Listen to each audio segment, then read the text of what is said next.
You know what is in room 101, Winston.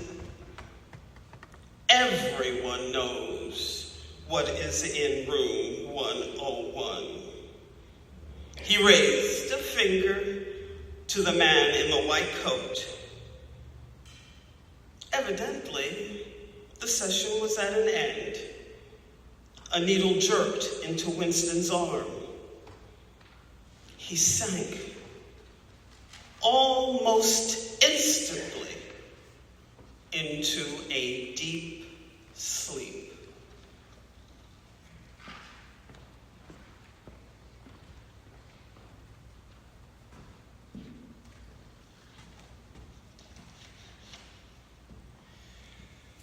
Chapter 3. There are 3 stages in your integration, said O'Brien. There is learning, there is understanding, and there is acceptance. It is time for you to enter upon the 2nd stage. As always, Winston was lying flat on his back, but of late his bonds were looser. As he lay there, flat on his back, his bonds looser. As you lie there, said O'Brien, you have often wondered. You have even asked me why the ministry of love should expend so much time and trouble on you. You have read the book, Goldstein's book, or parts of it at least. Did it tell you anything that you did not already know? You have read it, said Winston, surprised. I wrote it. That is to say, I collaborated in writing it. No book is produced individually, as you know. Is it true what it says? As description, yes. The program it sets forth is nonsense. The secret accumulation of knowledge. A gradual spread of enlightenment, ultimately a proletarian rebellion, the overthrow of the party. You foresaw yourself that that was what it would say. It is all nonsense. The proletarians will never revolt, not in 1,000 years or 1,000,000. They cannot. I do not have to tell you the reason. You know it already. If you have ever cherished any dreams of violent insurrection, you must abandon them. There is no way in which the party can be overthrown. The rule of the party is forever. Make that the starting point of your thoughts. He came closer to the bed. Forever. He repeated. And now let us get back to the question of how and why. You understand well enough how the party maintains itself in power. Now tell me why we cling to power. What is our motive? Why should we want power? Go on, speak, he added as Winston remained silent. He knew in advance what O'Brien would say, that the party did not seek power for its own ends, but only for the good of the majority. That it sought power because men in the mass were frail, cowardly creatures who could not endure liberty or face the truth, and must be ruled over and systematically deceived by others who were stronger than themselves. That the choice for mankind lay between freedom and happiness, and that for the great bulk of mankind, happiness was better. You are ruling over us for our own good, he said feebly. You believe that human beings are not fit to govern themselves, and therefore, he started and almost cried out. A pang of pain had shot through his body. O'Brien had pushed the lever of the dial up to 35. That was stupid, Winston, stupid, he said. You should know better than to say a thing like that. He pulled the lever back and continued. Now I will tell you the answer to my question. It is this. The party seeks power entirely for its own sake. We are not interested in the good of others. We are interested solely in power. We know that no one ever seizes power with the intention of relinquishing it. Power is not a means, it is an end. One does not establish a dictatorship in order to safeguard a revolution. One makes the revolution in order to establish the dictatorship. The objective of torture is torture. The objective of persecution is persecution. The objective of power is power.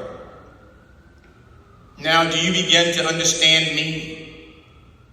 The real power, the power we have to fight for night and day is not power over things, but over men. He paused, and for a moment assumed again his air of a schoolmaster questioning a promising pupil. How does one assert his power over another, Winston? Winston thought. By making him suffer, he said. Exactly, by making him suffer. Obedience is not enough. Unless he is suffering, how can you be sure that he is obeying your will and not his own? Power is in inflicting pain and humiliation. Power is in tearing human minds to pieces and putting them together again in new shapes of your own choosing. Do you begin to see then what kind of world we are creating? It is the exact opposite of the stupid, hedonistic utopias that the old reformers imagined. The old civilizations claimed that they were founded on love and justice. Ours is founded on hatred. In our world, there will be no emotions except fear, rage, triumph, and self-abasement. There will be no art, no literature, no music, no science. When we are omnipotent, we shall have no more need for science. There will be no distinction between beauty and ugliness. There will be no curiosity, no enjoyment of the process of life. All competing pleasures will be destroyed. But always, do not forget this, Winston. Always there will be the intoxication of power, constantly increasing and constantly growing subtler. I do not think there can be much more pride left in you. You are a difficult case. But don't give up hope. Everyone is cured sooner or later. In the end, we will shoot you. Chapter 4. He was much better. He was growing fatter and stronger every day. If it was proper to speak of days, the white light and the humming sound were the same as ever. But the cell was a little more comfortable than the others he had been in. There was a pillow and a mattress on a plank bed, and a stool to sit on. They had given him a bath, and they allowed him to wash himself fairly frequently in a tin basin. They even gave him warm water to wash with. They had given him new underclothes and a clean suit of overalls. They had dressed his varicose ulcer with soothing ointment. They had pulled out the remnants of his teeth, given him a new set of dentures. Weeks or months must have passed. He had capitulated. That was agreed. In reality, as he saw now, he had been ready to capitulate long before he had taken the decision. From the moment when he was inside the ministry of love, and yes, even during those minutes when he and Julia had stood helpless while the iron voice from the telescreen told them what to do. He had grasped the frivolity, the shallowness of his attempt to set himself up against the power of the party. Nothing had changed except your own attitude. The predestined thing happened in any case. He hardly knew why he had ever rebelled. There were no more doubts, no more arguments, no more pain, no more fear. Suddenly, he started up with a shock of horror. The sweat broke out on his backbone. He had heard himself cry aloud, "Julia! Julia! Julia! My love! Julia!" For a moment, he had had an overwhelming hallucination of her presence. She had seemed to be not merely with him, but inside him. It was as though she had got into the texture of his skin. In that moment, he had loved her more than he had ever done when they were together and free. He lay back on the bed and tried to compose himself. What had he done? How many years had he added to his servitude by that moment of weakness? Another moment, he would hear the tramp of boots outside. They could not let such an outburst go unpunished. He would have to start all over again. It might take years. For the first time, he perceived that if you want to keep a secret, you must also hide it from yourself. You must know all the while that it is there, but until it is needed, you must never let it emerge into your consciousness in any shape that could be given a name. From now onwards, he must not only think right, he must feel right, dream right. And all the while, he must keep his hatred locked up inside him like a ball of matter, which was part of himself and yet unconnected with the rest of him, a kind of cyst. One day, they would decide to shoot him. You cannot tell when it would happen, but a few seconds beforehand, it should be possible to guess. It was always from behind, walking down a corridor. 10 seconds would be enough. In that time, the world inside him could turn over. And then suddenly, without a word uttered, without a check in his step, without the changing of a line in his face, suddenly the camouflage would be down and bang! Would go the batteries of his hatred. And hatred would fill him like an enormous roaring flame. And almost in the same instant, bang! Would go the bullet, too late or too early. They would have blown his brains to pieces before they could reclaim it. The heretical thought would be unpunished, unrepented, out of their reach forever. They would have blown a hole in their own perfection. To die hating them, that was freedom. There was a heavy tramp of boots in the passage. The steel door swung open, and with a clang, O'Brien walked into the cell. Behind him were the waxen-faced officers and the black uniformed guards. "Get up," said O'Brien. "Come here." Winston stood opposite him. O'Brien took Winston's shoulders between his strong hands and looked at him closely. "You have had thoughts of deceiving me," he said. "That was stupid. Stand up straighter. Look me in the face." He paused and went on in a gentler tone. "You are improving. You are improving. Intellectually, there is very little wrong with you. It is only emotionally that you have failed to make progress. Tell me, Winston, and remember, no lies. You know that I am always able to detect a lie. Tell me, what are your true feelings towards Big Brother?" "I hate him." "You hate him. Good.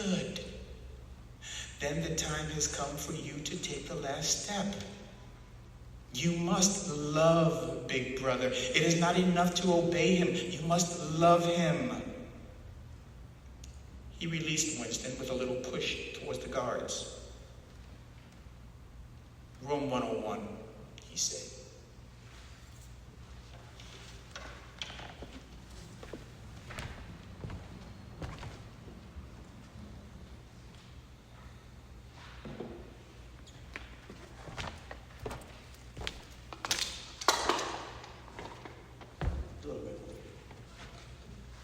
Hey, Bible boy, throw this trash away for me.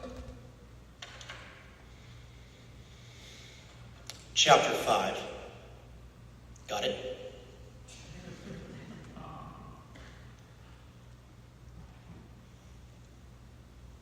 He was strapped upright in the chair so tightly that he could move nothing, not even his head. A sort of pad gripped him from behind, forcing his eyes straight ahead. For a moment, he was alone. Then the door opened. O'Brien came in. "You asked me once," O'Brien said, "what is in room 101? I told you. You already knew the answer. Everyone knows it." O'Brien stepped closer. "The thing that is in room 101 is the worst thing in the world." The door opened again. A guard entered, carrying something made of wire, a box, or a basket of some kind. He crossed the room slowly and set it down on the table farther away, because on the position of which O'Brien was standing, Winston could not see what the thing was. "The worst thing in the world," said O'Brien. "Varies from individual to individual. Might be burial alive, or death by fire, or by drowning, or impalement, or 50 other deaths." He moved a little to one side, and Winston could now see the object more clearly. It was a long wire cage with a handle on top for carrying it. Fixed to the front was something like a fencing mast, concave side facing outward. Though it was still 3 or 4 meters away, Winston could see that the cage was divided lengthwise into 2 compartments. And in each side compartment, there was some kind of creature. They were rats. "In your case," said O'Brien, "the worst thing in the world happens to be rats." A tremor passed through Winston, a warning deep inside himself, a fear of something he could not yet fully name. The moment he had first seen the cage, he had known. "O'Brien!" Winston cried, struggling to steady his voice. "You know this is not necessary. What is that you want me to do?" O'Brien did not answer directly. Instead, he spoke again, and his voice took that schoolmaster's tone he sometimes affected. Measured, calm, almost patient. He gazed thoughtfully into the distance, and though he was lecturing an audience somewhere behind Winston's back, "By myself," he said, "pain is not always enough.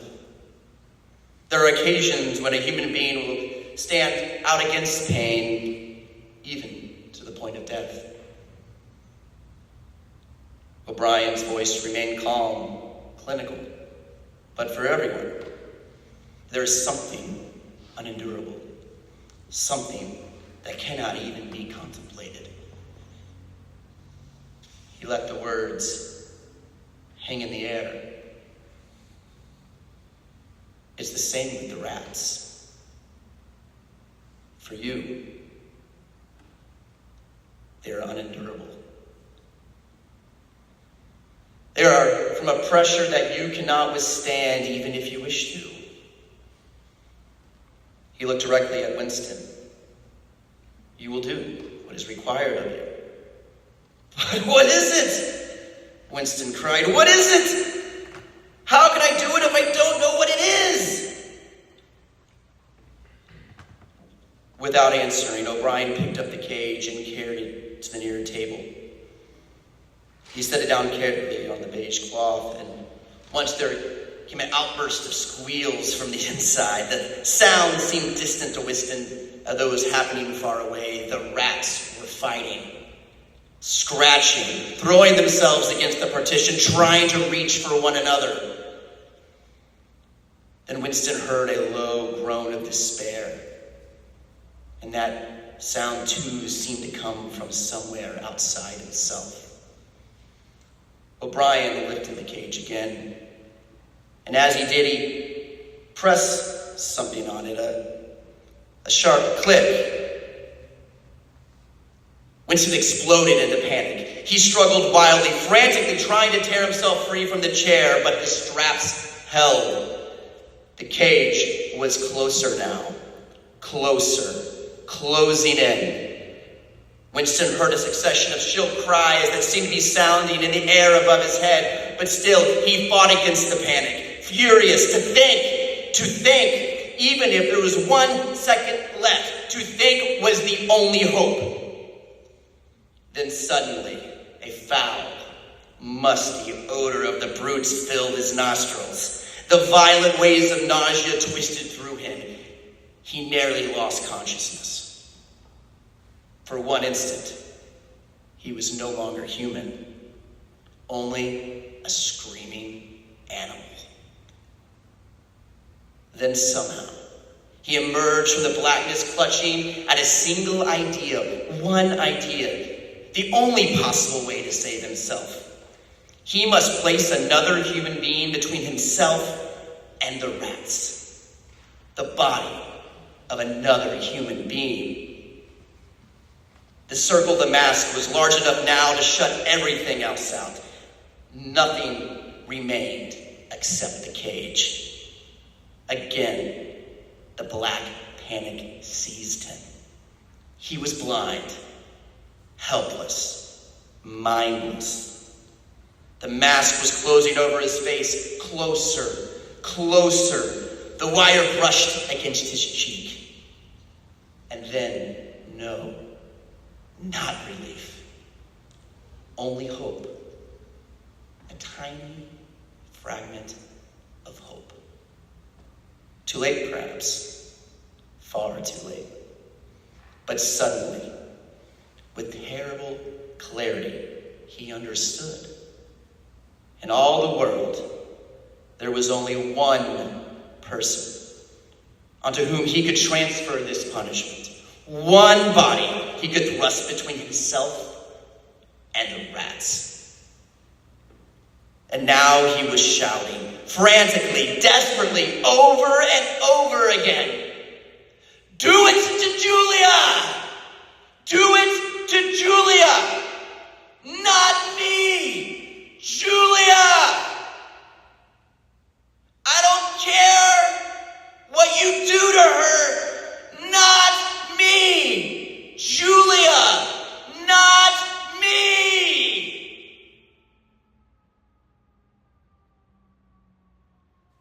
Still, he could face and feel the cold wire against his cheek.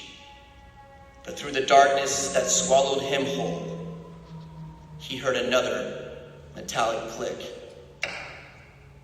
And he knew that instant, he knew that the cage door had clicked shut, not open.